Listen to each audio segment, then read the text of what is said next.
This is FE Peer Review. The date is June the 30th, 2025. Evidence for the existence of Alexander the Great. As a general policy, I don't cover religion on my channel. I don't feel that it's relevant to the topics I'm most interested in talking with you all about.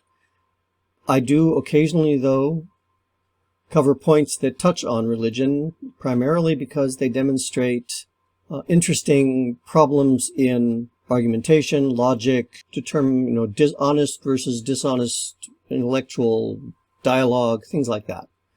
And that's what I'm going to do here today, because this is something that seems to come up over and over again. Now, I do often enjoy watching videos in which people debate issues related to religion. That's just a personal interest of mine. And one point I've seen come up so many times that I've decided I'm going to go ahead and address it here. It has to do with evidence for the existence of people in ancient times. And the discussion typically happens when a conversation turns towards arguments about whether or not Jesus was an actual historical figure. I have found that people who believe that he was frequently point to Alexander the Great to make a point that I think is fallacious, a flawed point. That's what we're going to talk about today. Here we have an example. Somebody named Sausage for Mash is taking the stance that Jesus didn't exist. He ends by saying, I'm in the he never even existed camp now. This person, whose name is written in Greek alphabet, so I can't begin to pronounce it, says, let me ask you something. Did Alexander the Great exist? And then down here he says, did you know that the biographies that we have about Alexander the Great are those written by Arrian and Plutarch, written centuries after his death, whereas the Gospels and Pauline epistles were written within the century of Jesus' lifetime. So this comparison of the biography of Alexander to the Gospels and the Pauline epistles is, I think, a dishonest comparison, and it's used a lot. So I'm going to point out the problems with it. There is substantially more evidence and better quality evidence for Alexander the Great. I know about the biography that was written hundreds of years later. That's not what I'm talking about, although the author of that biography at least provided his sources, which led back to Alexander's own lifetime.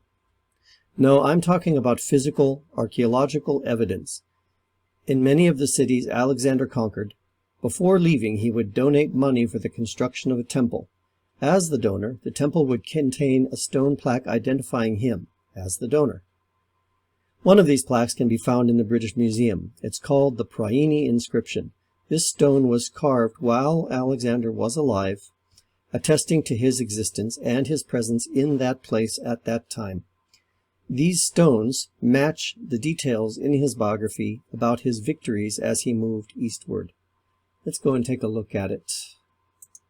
This is the Priene inscription at the British Museum. This is the page on the British Museum website documenting it. The object and number is listed here somewhere. I don't see it. Anyway, that's the object. That's the stone. There's another picture of the upper part here on Wikipedia. There's a better picture of the upper section. And Wikipedia very kindly provides a translation, which says, King Alexander dedicated the temple to Athena Polias. Now, I don't know how the English translation of the ancient Greek Poliades is pronounced, and frankly, I don't care, so let's not nitpick about whether I pronounced it correctly or not. The background here is also worth reading. Alexander the Great's army crossed the Hellespont in 334 BC and defeated the Persian army. He then proceeded along the Ionian coast, touring cities and expelling Persian garrisons as he did so.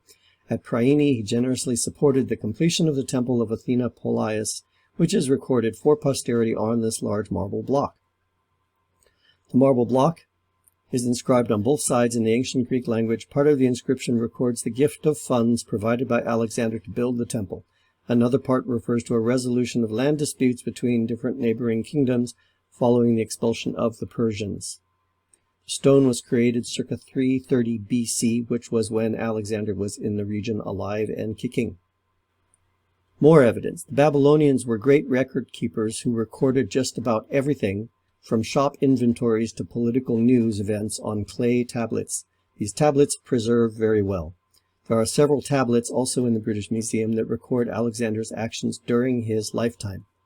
Again, these are corroborated by other archaeological evidence and the biography.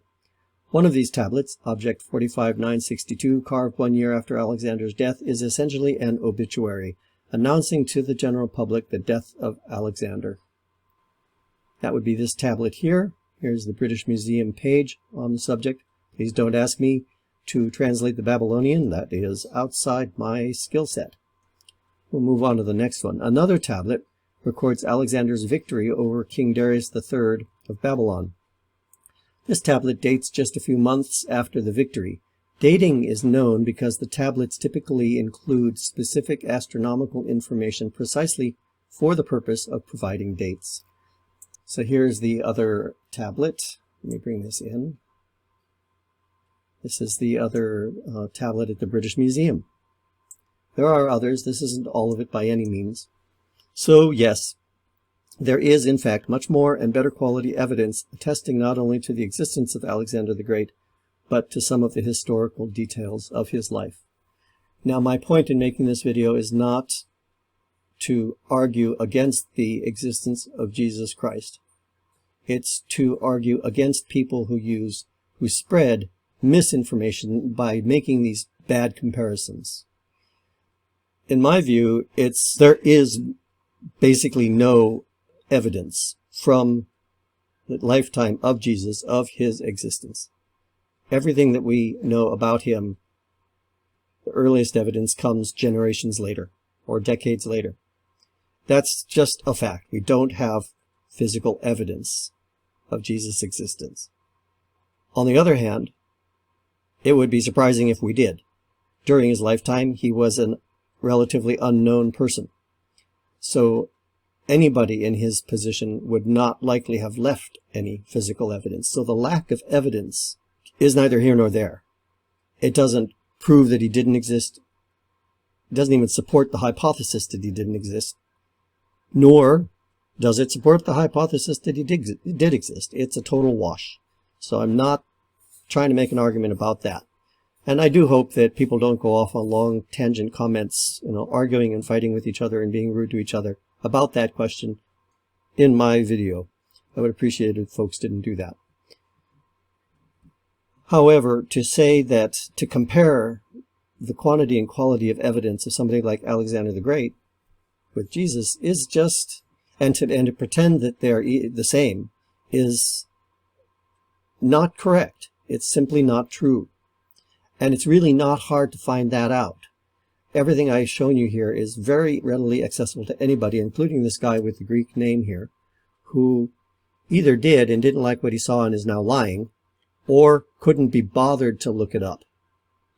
Either way, I think he's not good. That's just not good. If you're going to go out there and talk with the world about stuff, at least do some very, very basic research. Anyway, that's it. Enough. I'll leave it at this. Despite what I said before, I do appreciate comments very much. Keep them polite if you can, and on topic is great. Other than that, all I can say is I hope you all are enjoying the heat. I am. And I will talk with you again soon.